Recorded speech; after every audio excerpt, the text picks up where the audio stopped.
All right, folks, we're back on the Malzberg panel part 2. LIGNET chief analyst Fred Fleitz and co-host of Steele Ungar on SiriusXM Radio, Saturday mornings at 11 a.m. I've just at Eastern Time, Rick Ungar. Now, gentlemen, let me ask a question that I asked of Tom DeLay, and he thought it was a pretty good point, and I'll raise it again. Turkey is in NATO. Turkey has a prime minister who just yesterday said Israel will drown in the blood it sheds, and he compared them once again to Nazis and Hitler.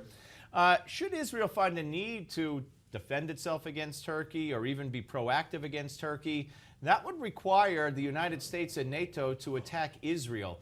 Why on earth is a country like Turkey, with the leadership and government that they have, in NATO, Fred?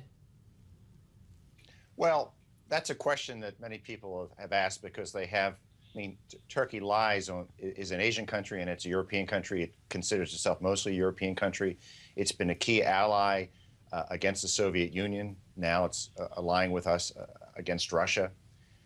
I'm a little hesitant to put too much credibility in those anti-Israel comments. Prime Minister Erdogan has historically said things like this. Statements like this stem from some recent animosity he has against Israel because Israel went after a blockade in 2009 and has taken other steps that has irritated Erdogan. I think he's trying to appeal to his Islamist base, and it is my hope that he's going to move beyond this. I don't think he's going to do anything. He's not going to back terrorist groups that are going to attack Israel.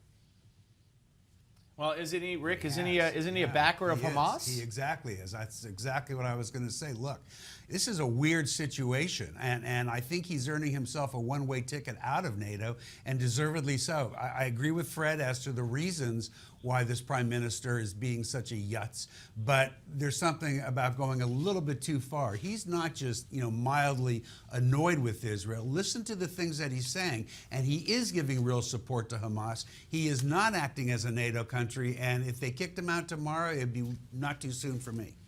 Fred, how do they go about kicking out a NATO country? Or how would they go about it?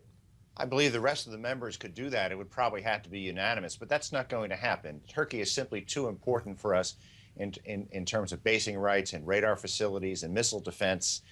We're going to have to talk to the Turks and to tell them that this type of rhetoric is unacceptable. I mean, Turkey's also playing a role in the fight against Syrian President Assad.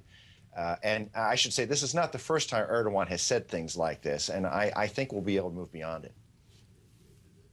Rick, and just one more on this, and the eventuality of a possible confrontation with Israel, and directly or indirectly with Turkey, another Turkish ship, perhaps.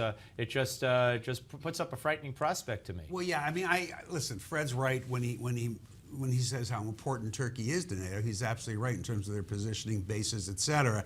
I think for that reason, while again, I'm going to agree with Fred. He's right that we have to get them back in line. I don't think we'll ever see that confrontation. I think Turkey in the long run has way too much to lose by going against the direct interest of NATO. Talking is one thing. Gentlemen, a pleasure. Great talk today with two big important issues. I appreciate it. LIGNET chief analyst Fred Fleitz and co-host of Steele Ungar on SiriusXM, Rick Ungar. Look forward to talking to you both again. All right, folks, and we will be back with a U.S. Marine Sergeant, Manny Vega. He's retired. He was at a Hamas rally, but he was supporting Israel, and he got punched and spit on. He'll join us exclusively. But first, this hour's American Moment takes a look back at the Miracle on Ice.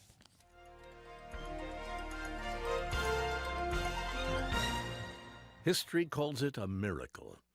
The 1980 13th Winter Olympic Games were in full force in Lake Placid, New York.